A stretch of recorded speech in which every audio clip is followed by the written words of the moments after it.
क्यों भाई, जो में जगह नहीं मिली बैठने की, क्यों नहीं बैठते हो? एक तो बाद में आया हो सबसे आखिरी में। अगर तुम्हारा पेपर होता इस समय जाते तो तुम्हें क्या मिलता रिजल्ट में है? आप जिसको जहां जगह मिली है ऊपर नीचे बैठ जाओ। ये वंचित वर्ग के लोग, गरीब वर्ग के लोग, जिनकी बिगड़ी हुई बात है, उनको ज्यादा नहीं सोचना चाहिए कपड़े खराब हो जाएंगे। हमारा तो अभी अधिकारों से हम लोग वंचित है, सब कुछ खराब ही है, उसको बनाना है। कोई खड़ा ना है, जो खड़ा दिखाई देगा वो हमारा कार्यकर्ता नहीं होगा, और जो हमारा कार्यकर्ता नहीं होगा वो इस हॉल में बैठने का अधिकारी नहीं होगा। ठीक है? और हमें मेरी बात पर ध्यान है, कोई भी कार्यकर्ता मीडिया साथियों के अलावा फोन जेब में से बाहर लेके ना खड़ा हो, वो अपना काम खुद कर लेंगे। उनके चैनल्स पे आप देख लेना, वो बहुत से चैनल्स के लोग हैं, उनकी व्यूवरशिप बढ़ेगी तो उनको भी फायदा होगा, और उनकी बात, आपकी बात भी दूर तक जाएगी, वो अच्छी क्वालिटी से बना रहे। जल्दी बैठ जाओ, अनिकेत यहाँ जाओ, यहाँ जाओ, जल्दी आ जाओ। तो आप अनुशासन बनवाने मदद करें, आपके लिए चेहरा, आप भी बैठ जाएं, या फिर जो ऐसी जगह वहां चले जाएं जिससे कि आसानी से हम अपना काम कर सकें। है तुम्हें कुछ विशेष करना पड़ेगा, पिछले लोग खड़े हो या इलाज करो, नीचे बैठो।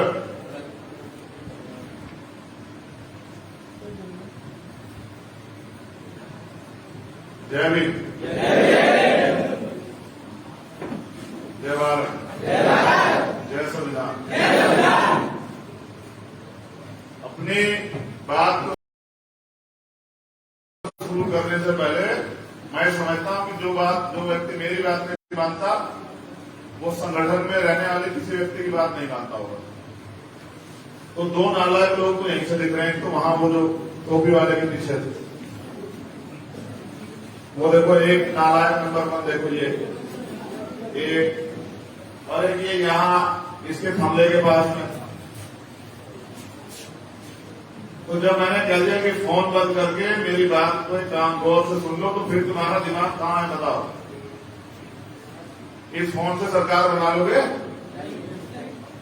तो क्यों फिर जो है यहाँ बैठ के भी मुझे भी जो है ये सब चीजें कहने के लिए मजबूर कर रहे हो दूसरे लोगों के सामने? मैं तो सभी कार्यकर्ताओं का सम्मान करता हूं, लेकिन फिर आप जो है जब अपने आप से अनुशासन को तोड़ते हैं तो फिर ये अच्छा नहीं। करुणा के सागर तथागत गौतमपुर, संत शिरोमणि सद्गुरु रविदास जी महाराज, भगवान वाल्मीकि महाराज, गुरु नानक देव, संत कबीर, गुरु घासीदास जी महाराज, शिक्षा के जनक राष्ट्रपिता ज्योतिबा फूले, आरक्षण के जनक छत्रपति साहू जी महाराज,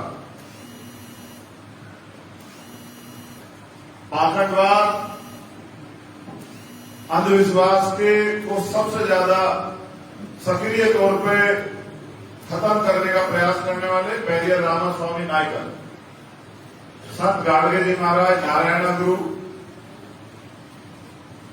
बाबू जगदेव प्रसाद कुशवाहा, जननायक कपूरी ठाकुर, दशरथ मांझी, बिरसा मुंडा, मां उदयदेव पासी, मां रमाबाई, मां सावित्रीबाई फूले, मां अवंतिकाबाई लोधी, मां झलकारी बाई, मां फातिमा शेख, मां फूलन देवी,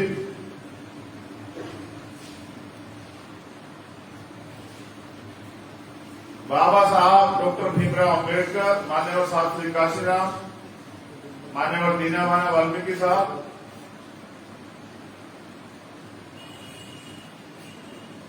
वीर अमर शहीद, शहीद उधम सिंह, शहीद भगत सिंह, शहीद करतार सिंह सराभा, शहीद वीर अब्दुल हमीद। और आज इस भीम आर्मी स्थापना दिवस के अवसर पर और बहुजन साइकिल यात्रा के प्रथम चरण के समापन के अवसर पर एकत्रित हुए आजाद समाज पार्टी और भीम आर्मी के कार्यकर्ताओं का यहाँ अभिनंदन, स्वागत और आप सबको क्रांतिकारी जय भीम, निरा सलाम।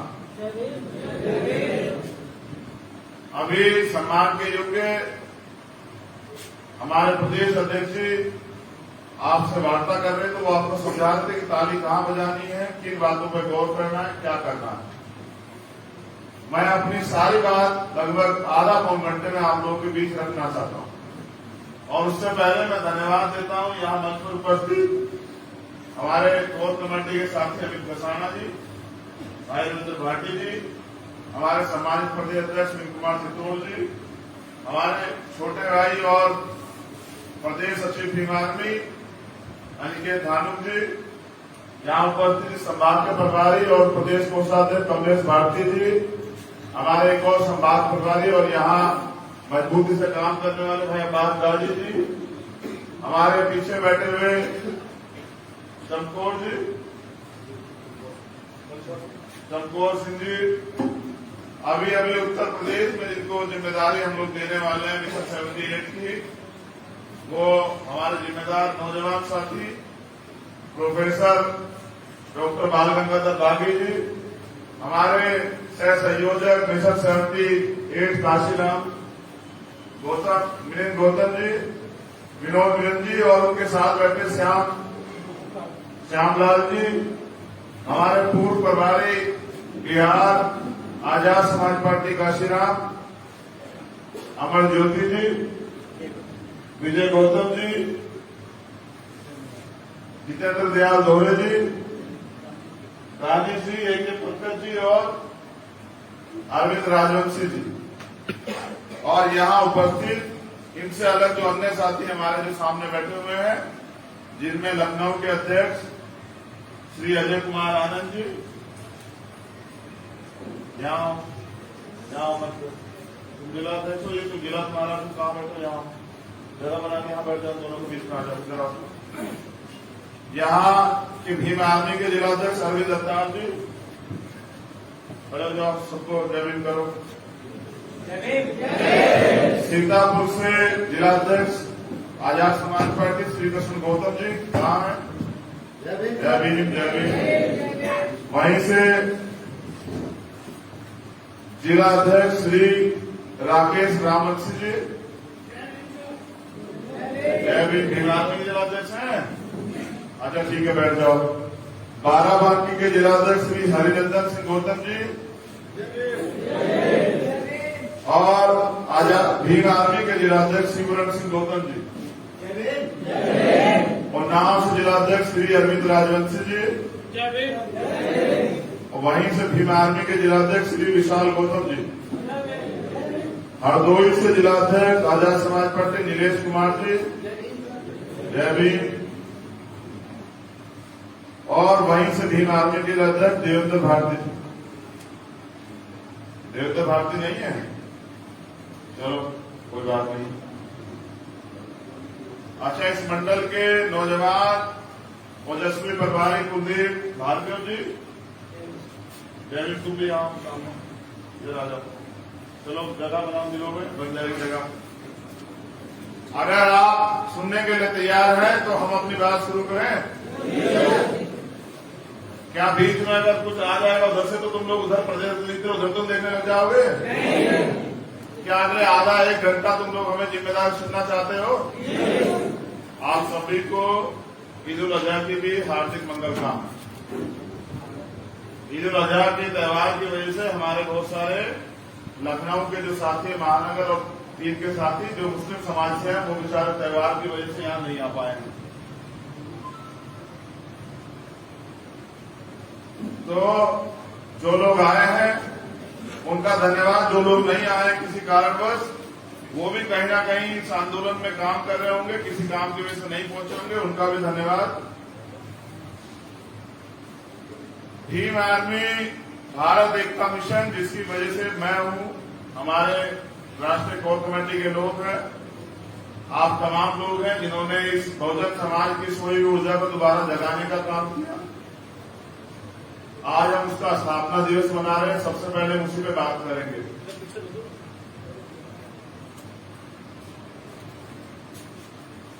भीम आर्मी एक पहचान, जिसकी उद्देशिका मैंने आज ही भीम आर्मी के फेसबुक पेज से अपलोड की। आज हम यहाँ भारतीय संविधान की प्रस्तावना भी पढ़ेंगे तब जब हम लोग संकल्प लेंगे। लेकिन उससे पहले मैं बस एक जानकारी आपसे साझा करना चाहता हूँ। 20 जुलाई 1924 को बाबा साहब अम्बेडकर ने बहिष्कृत हितकारिणी सभा बनाई। जो लोग बहिष्कृत थे यानी कि शुद्ध जो लोग थे, अछूत जो लोग थे जिनको बहिष्कार किया गया था, उनके हितों की रक्षा के लिए एक सभा बनाई जिसमें उन्होंने नारा दिया, शिक्षित बनिए, संगठित रहिए और संघर्ष कीजिए। बड़े लंबे समय के बाद जब वो अन्याय अत्याचार बड़े पैमाने पे खत्म नहीं हुआ और हमने महसूस किया कि एक सामाजिक संगठन, जो माननीय काशीराम साहब कहते थे कि जिस समाज की सामाजिक जड़ें मजबूत नहीं होती उनकी राजनीति कभी कामयाब नहीं होती, तो अपने सामाजिक जड़ें मजबूत करने के लिए 21 जुलाई को भीम आर्मी भारत एकता मिशन के नाम से एक संगठन को, जिसपे हम काम तो कर रहे थे, नाम हमने दिया 21 जुलाई को 2015 में एक उस नारों के 3 नारों के साथ एक नारा हमने और जोड़ा जिसका नाम था शिक्षित बनिए, संगठित रहिए, संघर्ष कीजिए और स्वाभिमानी बनिए। जो लोग स्वाभिमान की वैल्यू समझते हैं, जो लोग स्वाभिमान से जीना चाहते हैं, इज्जत से जीना चाहते हैं, उन्हें अपने समाज को, कमजोर वर्ग के जो लोग हैं उनको अपने टुकड़ों बटे समाज को एकजुट करना पड़ेगा। जब वो समाज को एकजुट कर लेंगे तो झाड़ू देखिए आप लोगों ने, जब झाड़ू इकट्ठी हो जाती है उसकी सीखे तो वो सफाई करने लग जाती है, ताकतवर हो जाती है। कभी कभी झाड़ू से पिटाई भी हो जाती है बहुत सारे लोगों की, लेकिन जब वो झाड़ू अलग अलग हिस्सों में बढ़ जाती है, सिक्कों में बढ़ जाती है, तो वो खुद कचरा बन जाती है। तो जो समाज फट गया था, अलग अलग हो गया था और अपनी ताकत खो बैठा था, उसको दोबारा से तैयार करने के लिए भीम आर्मी का निर्माण किया। और आप सब लोगों के सहयोग से भीम आर्मी 6 से 7 साल में वो ताकत बनी कि पूरी दुनिया में भीम आर्मी के नाम की पहचान है और टाइम्स मैगजीन ने भी भीम आर्मी के कार्यकर्ताओं को सम्मानित किया। ये सिर्फ और सिर्फ इसलिए हो पाया कि भीम आर्मी के लोगों ने सच्ची तमन्ना के साथ अपने काम को आगे बढ़ाया। तो माननीय काशीराम साहब ये कहते थे कि तमन्ना अगर सच्ची हो तो रास्ते हजार होते हैं, तमन्ना अगर झूठी हो तो बहाने हजार होते हैं। तो सच्ची तमन्ना के साथ काम करके आपने साबित कर दिया कि आप अपने सोए हुए काम को, सोए हुए समाज को, रुकी हुई मूवमेंट को चला सकते हैं। तो इस अवसर में मैं आप सबको बधाई देता हूं, लेकिन कुछ बात मैं आप लोगों से साझा करना चाहता हूं। भीम आर्मी का निर्माण शिक्षा के क्षेत्र में जो तमाम तरह की विसंगतियां सरकार के लोगों ने मिड डे मील और तमाम तरह की चीजें चला के जो पैदा की थी, और हमारे जो बुनियादी अधिकार है शिक्षा, जिसको बाबा साहब अम्बेडकर ने कहा शिक्षा श्रेणी का वो दूध है जो पिए का उदाहरण है, उसको खत्म करने का जो बड़ा प्रयास हुआ, उसके खिलाफ उस षड्यंत्र को समझते हुए छोटे छोटे स्कूल खोल के और जो गरीब तबके के लोगों को पढ़ाने का काम भीम आर्मी के माध्यम से हम लोगों ने शुरू किया और लगभग 700-800 स्कूल खोल के हमने उस काम को व्यवस्थित रूप से चलाया। धीरे धीरे वो काम आगे बढ़ता गया। उस स्कूल से जुड़े बच्चे जो पढ़ते थे, कंपटीशन की तैयारी करते थे, एक बार उनके साथ एट्रोसिटी हुई, उनको मारा पीटा गया बिना कारण के। तो जब मैं शाम के समय क्लास में पहुंचा, माननीय अध्यक्ष जी हमारे बीच थे, तब उन बच्चों ने मेरे सामने बात रखी कि भैया पढ़ने जाते हैं लेकिन वहां पढ़ाई की जगह पिटाई मिलती है। तो पढ़ाई की जगह पिटाई मिलने के कारण अब हमारा मन पढ़ने का नहीं है, अब हम क्या करें। तो मैंने उनको समझाया कि नहीं, पढ़ना जरूरी, आप अपनी पढ़ाई को सुचारू रूप से चला के रखो, जो समस्या है उन पर काम करें। कई बार प्रयास के बाद भी सफलता नहीं मिली, ये गेट लॉक करवा दो और अब कोई बाहर नहीं जाएगा, बाहर से अंदर नहीं आएगा। और 2 वॉलेंटियर वहां खड़े हो जाओ, जिनको चहलकदमी करनी है उनको बाहर निकाल दें, जो व्यवस्थित रूप से अंदर रहेंगे वही अपनी बात को सुन पाएंगे।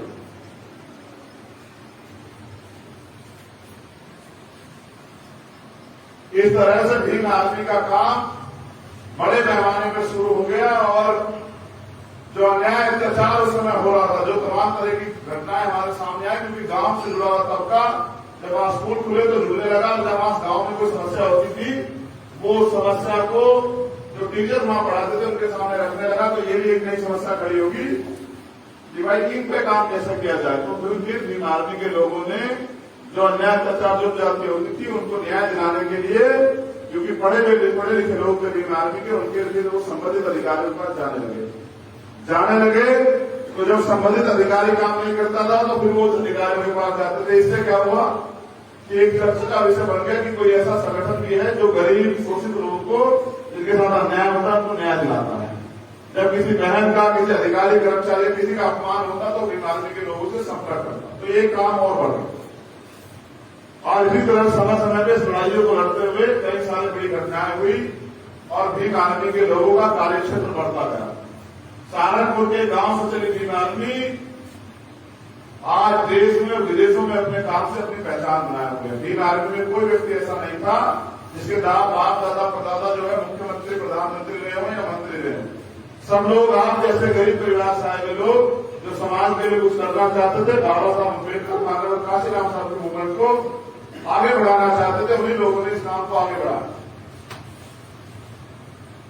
लेकिन ये समझने की बात है आप सब लोगों के लिए। आज मैं पूर्वांचल के दौरे से आया, मैंने 17-18 जगह साइकिल यात्रा में मैं कुछ सम्मिलित हुआ, साइकिल यात्रा चलाई, उसके बाद लोगों से समीक्षा की, कार्यकर्ताओं को दिशा निर्देश दिए, आजमगढ़ पहुंचा, अम्बेडकर नगर पहुंचा, लखनऊ,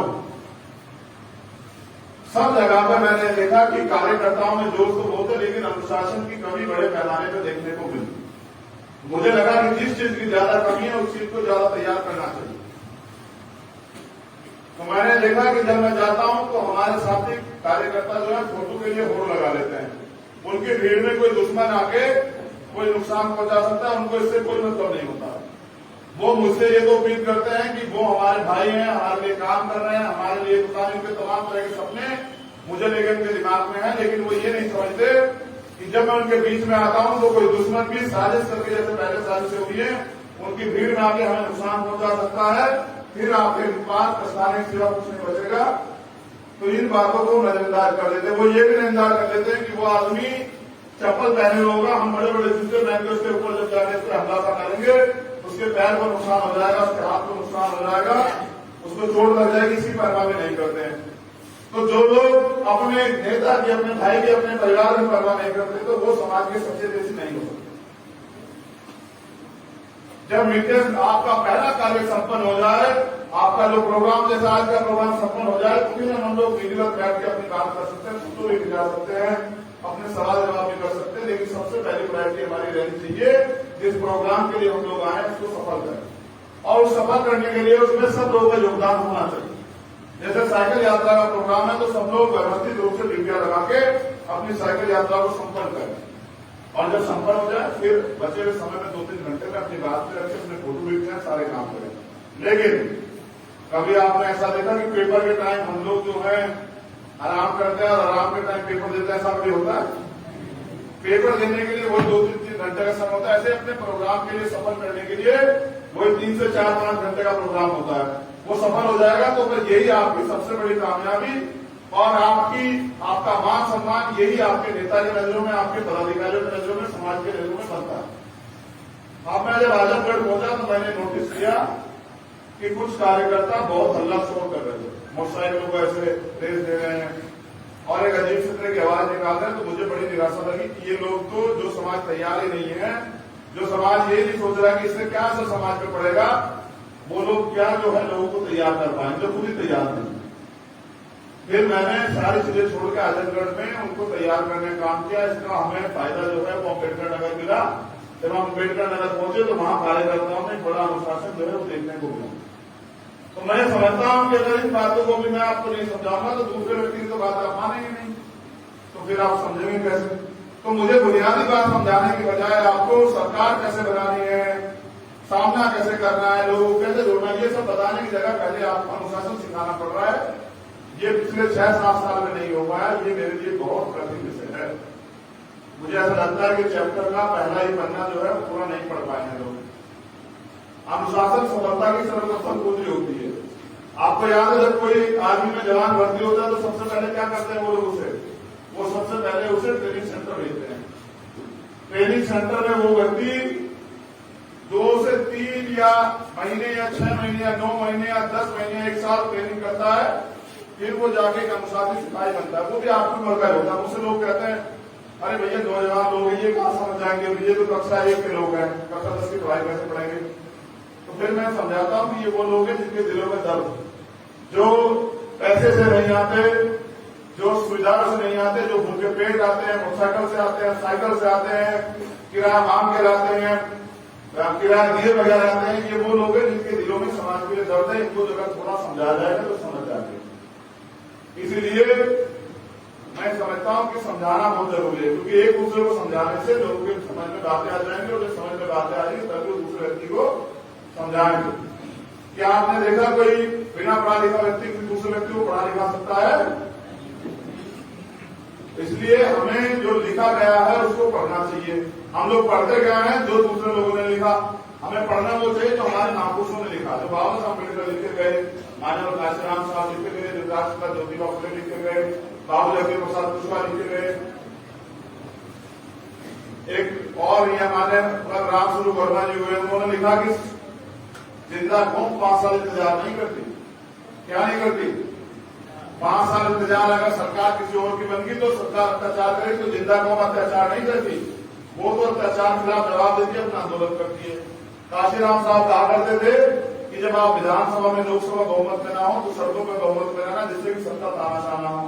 बाबा साहब अम्बेडकर ने कहा कि लोकतंत्र में सत्ता के साथ विपक्ष की भूमिका बहुत अहम है, तो विपक्ष की भूमिका इसलिए अदा करनी चाहिए जिससे कि सत्ता तानाशाह होकर लोगों के अधिकार न हड़पने लग जाए, लोगों में दुर्जाति न करने पर लग जाए, ऐसे कानून न बनाने लग जाए कि लोगों का शोषण हो। आज की सरकार को कोई कर रही है, विपक्ष को कोई कुछ कर नहीं रहा। महंगाई बढ़ गई है, रोजगार नहीं मिल रहा है, अन्य अत्याचार जारी है।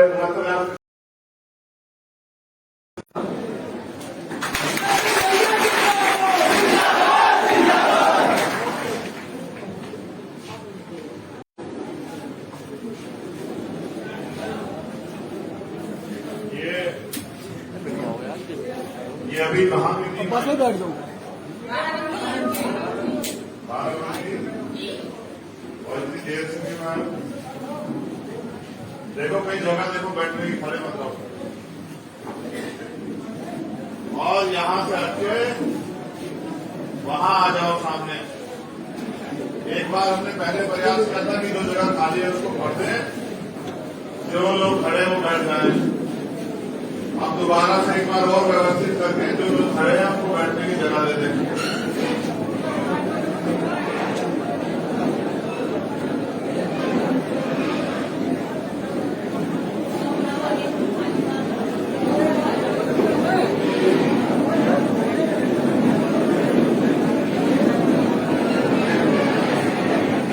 बहुत अच्छे, बहुत अच्छे। ये वाली जगह खाली कर दो, यहाँ से आने जाने वाले।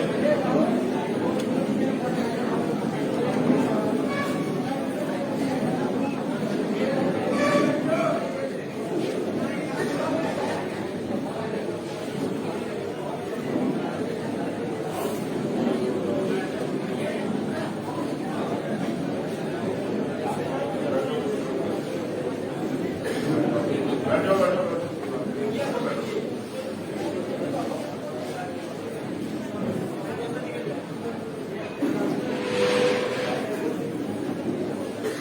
भाई, तुम्हें जगह नहीं मिली बैठने की, क्यों नहीं बैठते हो?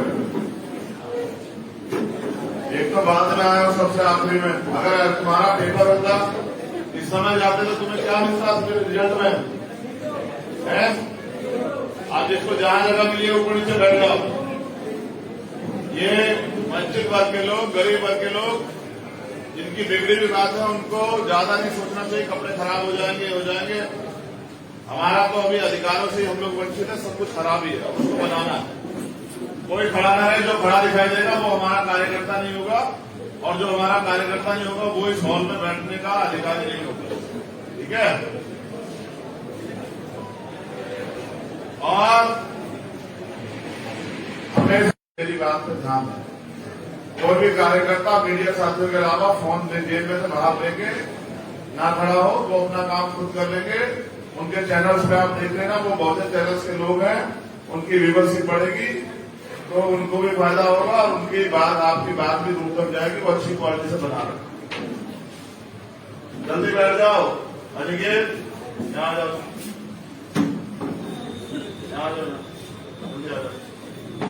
तो आप अनुशासन बनवाने मदद करें, आपके लिए चेहरा, आप भी बैठ जाएं, या फिर जो ऐसी जगह वहां चले जाएं जिससे कि आसानी से हम अपना काम कर सकें। हैं तुम्हें कुछ विशेष करना पड़ेगा, पिछले लोग खड़े हो या इलाज करो, नीचे बैठो।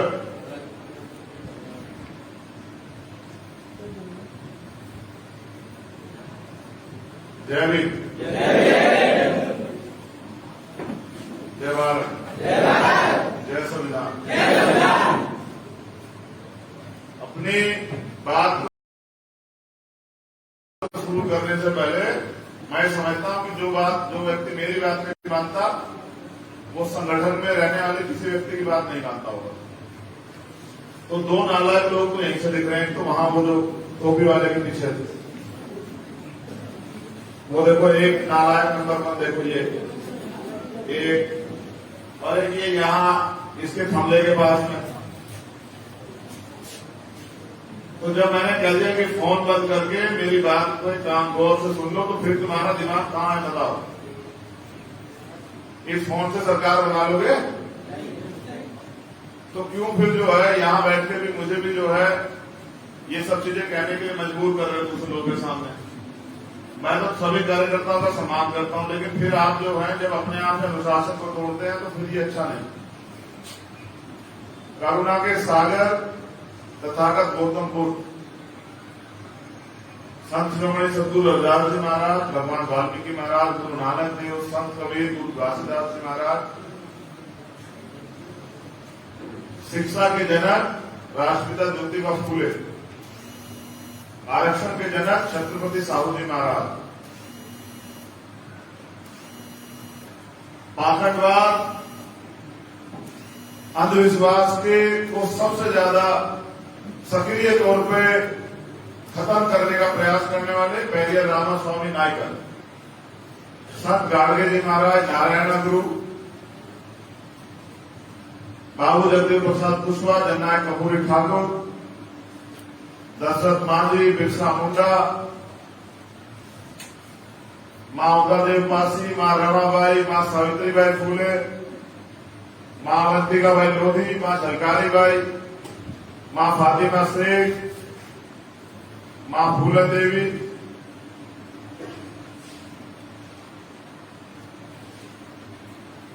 बाबा साहब डॉक्टर भीमराव अंबेडकर, मान्यवर साहब श्री काशीराम, मान्यवर दीनाभाना वाल्मीकि साहब,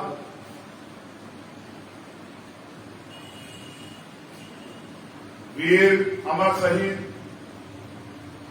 शहीद उधम सिंह, शहीद भगत सिंह, शहीद करतार सिंह सराभा, शहीद वीर अब्दुल हमीद, और आज इस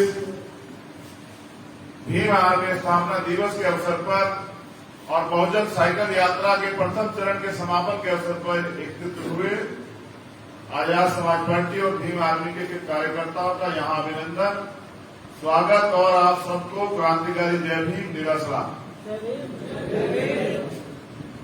अभी सम्मान के योग्य हमारे प्रदेश अध्यक्ष जी आपसे वार्ता कर रहे, तो वो आपको समझा रहे थे कि ताली कहाँ बजानी है, किन बातों पर गौर करना है, क्या करना है। मैं अपनी सारी बात लगभग आधा पौन घंटे में आप लोगों के बीच रखना चाहता हूँ, और उससे पहले मैं धन्यवाद देता हूँ यहाँ मंच पर उपस्थित हमारे कोर कमेटी के साथी अमित कसाना जी, भाई रविंद्र भाटी जी, हमारे सम्मानित प्रदेश अध्यक्ष विनय कुमार चित्तौड़ जी, हमारे छोटे भाई और प्रदेश सचिव भीम आर्मी अनिकेत धानुक जी, यहाँ उपस्थित संभाग के प्रभारी और प्रदेश कोषाध्यक्ष कमलेश भारती जी, हमारे एक और संभाग प्रभारी और यहाँ मजबूती से काम करने वाले भाई अब्बास गाजी जी, हमारे पीछे बैठे हुए